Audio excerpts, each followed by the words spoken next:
Hello and welcome to this first video in this arcade Bartop build series. So of course we all remember the arcade machines from our youth, don't we, down at the seaside and things, and I think everyone's got a soft touch for these machines.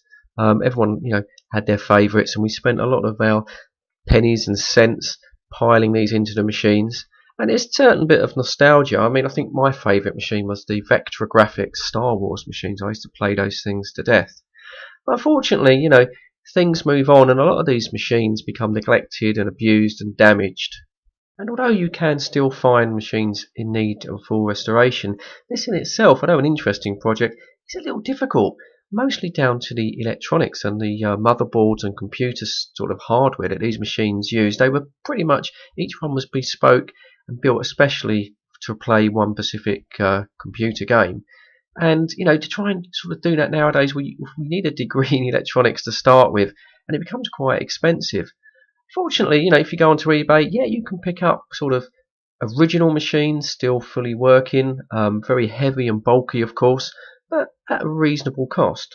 Oh yeah, very nice to have the original machine, but it will only play one game, and that's going to get soon pretty boring. So why not buy a machine that can play multi-games? Yeah, these are available once again on eBay, either fully built or you can have them built to your specifications.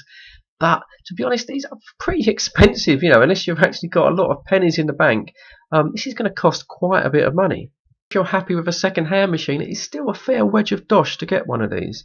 Now, you can go for the smaller machines, which are what they call Bartop machines, and yeah, the prices do drop. Still on the expensive side, but starting to get a little bit more reasonable. And if you go on the used market on these machines, well, the cost now starts to balance between building one yourself and buying one of these used. Of course, the only trouble is if you buy a used machine, well, it is restrictive to how the person built it, and you're never quite sure what you're going to get. So looking at the outlay, well, you start to realise that it's probably be better to build your own machine to your own design. Unfortunately, there's a lot of people on the internet doing that, and thanks to forums like this one at Arcade Control, which is a particularly good forum, you can get some great ideas. And on here is all the resources you need, all the MAME emulators, all the free software, the free games you can find on the internet, and there's great inspirational pictures of people that have already gone out and built their own machines.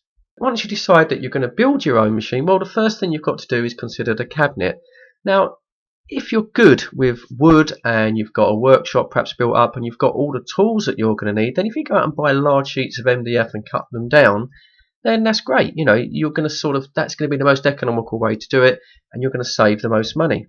If you haven't got those skills, or you just haven't got the time, then you can buy a pre-formed cabinet on eBay. You may not want a full-size cabinet. A lot of people are going for these bar top cabinets, and there again, the prices do reduce. Now you can buy these pre-made with all the bezels and all the buttons and that included, which isn't a bad way to buy, and it does get you banging onto the project rather quickly. Saves a lot of work, but then you might want to go to the bare bones. This is where you get to the best value, where you just buy a basic carcass like this, and then you can go off to China. You buy a button pack, which isn't particularly expensive, and you do all the wiring and things yourself. And in a way, that is probably the most enjoyable way to do it if you do like to construct things and do projects. Finally, you don't even have to have a sort of a large unit. You can just do a control panel like this, which you can buy pre-made. Once again, you can build yourself, and you just connect this up to your normal TV, and it gives you that arcade feel.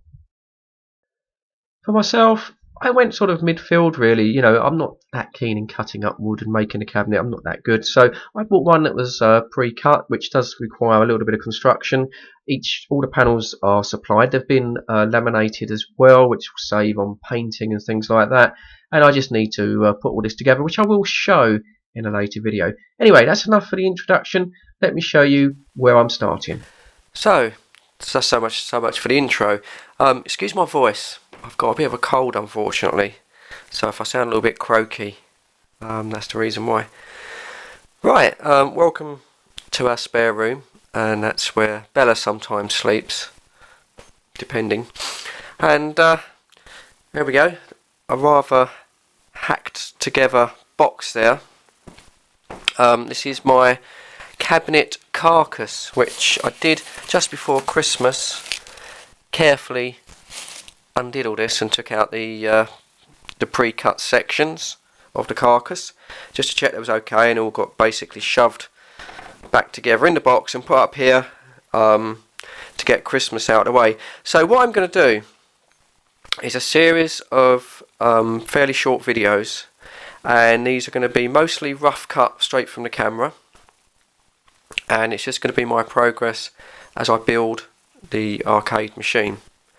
It's going to take a little while, mostly be doing this probably on my Mondays off, so bear with me on this. It's going to be a bit of a journey that you're going to come with me, and then when all of the videos are finished, I'll do a massive edit job and put together maybe a couple of sort of better presented videos for people that do future searches that won't want to go through the whole thing. But for the rest of us, it's just going to be, as I do a little bit on the machine, I'll put up a video.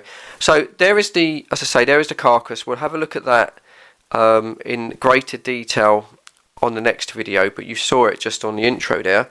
Computer wise, well, I've got this.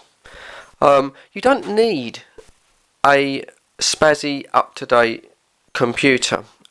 Basically, as an emulator running the MAME software, most of that runs best on Windows XP at the moment, purely because that's where most of the drivers and the emulators have been sort of programmed to work with. So you only really need an old XP machine. It helps obviously if you've got one. If you've got to go out and buy a machine, then that's when it kind of starts looking at probably better value to buy a kind of pre-built cabinet, if you can find one. But most of us have got these machines knocking about. This one in particular was the last ones that my stepdaughter used while she was at school. We used to buy these Acer PCU units for, I don't know, about 250 quid or something, and they went through about 3 of these, I think, whilst I was at school, and they're perfectly fine.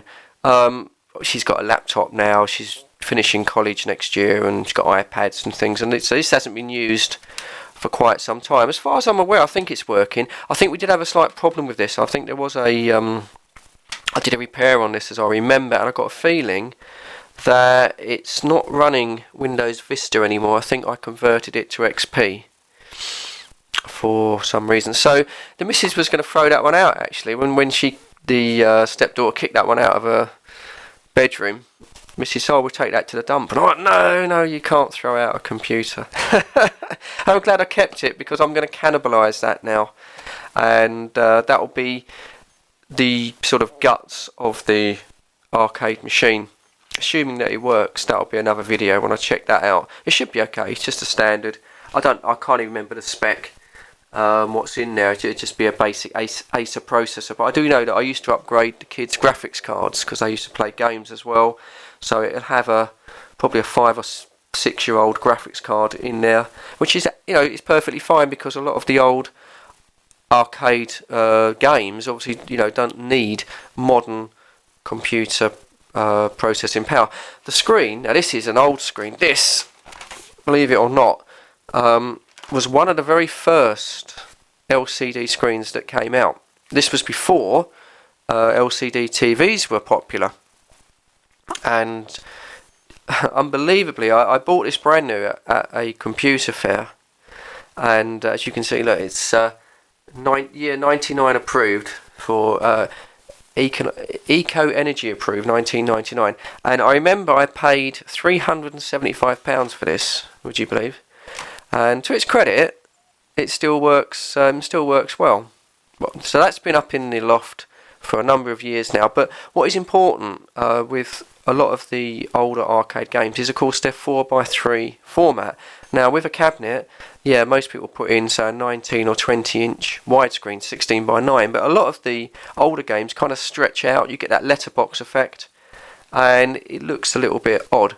So they were designed for a 4:3 screen, and that's what I've got. But obviously you can pick up these screens on eBay pretty cheaply, to be honest. They're not exactly because I'm even down the tip, every time we go down to the dump, I see these flat screens 15 inches up to 19 inches. People just throw them away. Sometimes you see them they put outside their houses. I've seen 2, I think, in the last couple of months where people have just upgraded.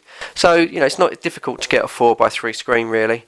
And that's the thing with cost. Now, when I do these projects, and I've built sit-down simulation driving machines before in the past. I tend not to add everything up as a total cost. Why do I do that? Well, it takes the fun out of it, to be honest, if you start breaking everything down, because these things do run into a few pennies. You know, they even if you try and keep the costs down, they do get sort of, you know, moderately expensive really as a hobby. But I find if you categorize everything and you work it all out, it's a bit sobering, and it takes the fun out of it. So what I should do with this, because I know a few people are interested in this. I know Gary's interested. We've been chatting on Skype, and he's sort of, you know, how much does this cost? So what I do is, you know, individual components, when I sort of later on, when I sort of show you them in the video, I'll tell you what they cost. But I myself, I'm not going to add everything up at the end and say, you know, this costs X amount of pounds. As a ballpark figure, I'm using a computer that I've already have, using a screen, but buying everything else in. I'm probably going to try and bring this in, probably £300 to £400, depending on how fancy I want to go with a cabinet. And I've not really made up my mind yet. I'm probably already in just over the £200, I think. And I've still got a few things to buy, so that's probably, you know, 300 to 400, depending where I go. So that gives you a rough idea, but as I say, I won't give you a total. So yeah, that's what we're going to do. A lot of the videos will be fairly sort of quick and dirty, straight off the camera. I'll try and keep the editing down to a minimum for these videos, so, you know, bear with me on that, and hopefully you know, you'll enjoy it as much as I do. I'm looking forward to doing it. I say, for me, you know, personally, the cabinet side of it, well, we'll explain that in a little bit more detail. Yeah, you can, you know, you can make your own cabinets. Obviously, you'll save money doing that way. My woodworking skills aren't brilliant, and the enjoyment I will get is putting it all together, and mainly, you know, the electronics and the soldering and building it all up, and then getting all the software on the computer to work. That's the bit I enjoy most. So the cabinet side, the construction, not so much, but more the electronic side.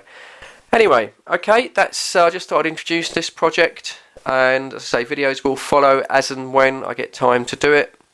And that's it. So thanks for watching this first video. Cheers, and I'll catch you all on the next one, and bye bye for now.